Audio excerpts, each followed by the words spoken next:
Bienvenue dans cette histoire intemporelle qui nous enseigne la véritable nature de l'amitié. Aujourd'hui, nous plongeons dans le récit de David et Jonathan, deux hommes dont le lien dépasse le sang, les intérêts et même le danger. Dans le royaume d'Israël, un jeune berger nommé David, animé par une foi profonde et un courage exceptionnel, se tient face au géant Goliath. Contre toute attente, il remporte la victoire. Ce jour-là, son destin change, et son courage attire l'attention du prince Jonathan, fils du roi Saül. Jonathan est profondément touché par David. Il reconnaît en lui un homme choisi par Dieu. Une amitié forte et immédiate naît entre eux, une connexion sincère et rare. En signe de cette alliance, Jonathan offre à David ses vêtements et ses armes, comme pour lui dire « Je te reconnais comme mon frère ». Mais dans l'ombre de cette amitié naissante, un danger grandit. Le roi Saül, voyant la popularité de David augmenter, est envahi par la jalousie. Il commence à percevoir David comme une menace pour son trône. Sa colère grandit de jour en jour, jusqu'à ce qu'il accuse ouvertement David de vouloir prendre sa place. Jonathan se retrouve alors déchiré entre l'amour pour son père et la loyauté envers son ami. Jonathan tente de raisonner son père.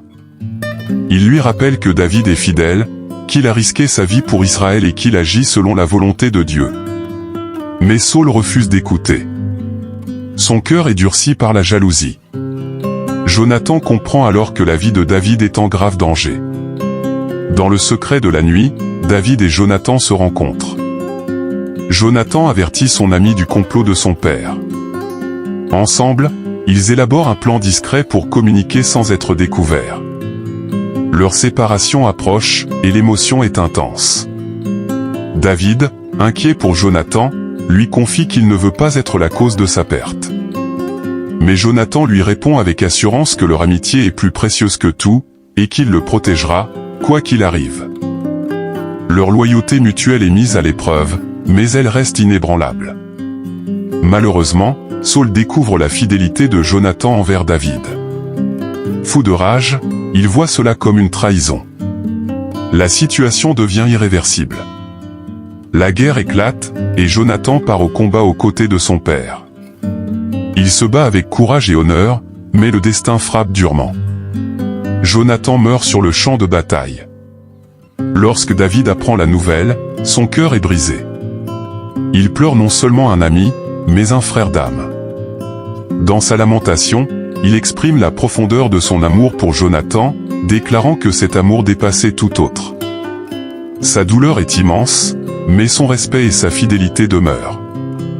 David n'oubliera jamais Jonathan. Il honorera leur alliance en prenant soin de sa famille, prouvant que la mort ne peut effacer une amitié fondée sur l'amour, la loyauté et la foi. L'histoire de David et Jonathan nous rappelle que la véritable amitié est rare et précieuse. Elle se révèle dans les épreuves, dans les choix difficiles, et dans le sacrifice. Un véritable ami aime en tout temps et reste fidèle, même lorsque cela coûte cher. Que cette histoire nous inspire à bâtir des relations sincères, empreintes de loyauté, d'amour et de dévouement. Une amitié véritable laisse une empreinte éternelle.